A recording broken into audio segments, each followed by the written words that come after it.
I believe that resilience is a muscle and we make it stronger by using it and practicing it. I like to derive my resilience through my lessons from past failures. Failures are never wasted. Each failure gave me a unique lesson or an experience that I needed to get one step closer to success. Creating an environment where you listen and understand what your employees or your colleagues are going through creates the support needed and the sense of belonging. Being an authentic leader, to me, implies showing vulnerability. It's okay not to be okay on certain days and to share the same. Inclusive is the key factor to be authentic.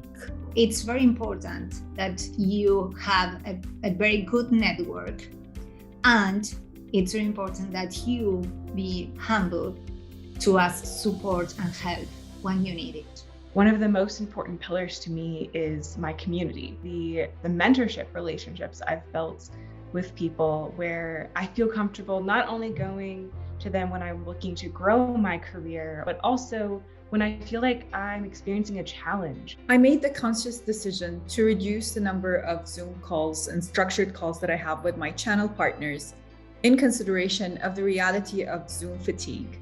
I have 2 young girls at home, both under the age of 4. Throughout the pandemic, like many parents, I really felt that it was very difficult for me to differentiate between, work and home. One of the things that I did that has really helped me is really give myself the permission to put up stronger boundaries and stronger guardrails.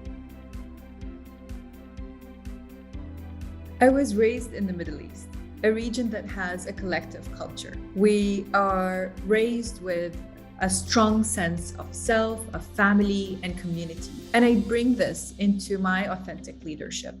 Growing up, my parents always taught me that I could do anything and be anyone I wanted to be. I bring that growth mindset with me to work every day.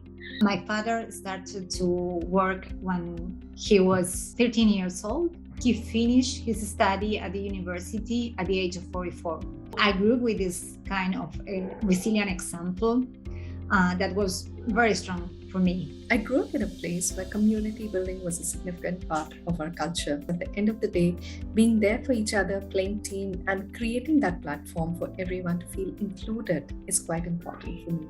I grew up in California, but my parents were Israeli, and we moved back to Israel when I was 11 years old. Being a child of immigrants and not having the same experiences as other kids around me, and then the same thing moving back to Israel, suddenly not speaking the language and not knowing the culture that people had grown up with, has really given me the opportunity to understand what it's like to not be part of the norm. I always try to be positive to everything I face. During my teenage years, I learned to be my authentic self the hard way.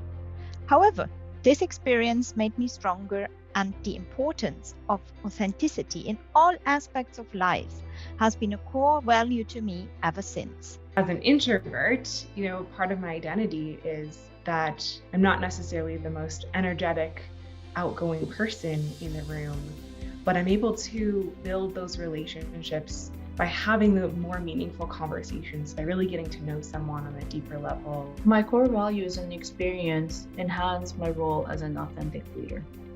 If you want to have a positive impact and an inspiring one on your organization and the people within it, then you need to be authentic and have self-awareness. You need to lead by example. Happy International Women's Day. Feliz Día Internacional de la Mujer.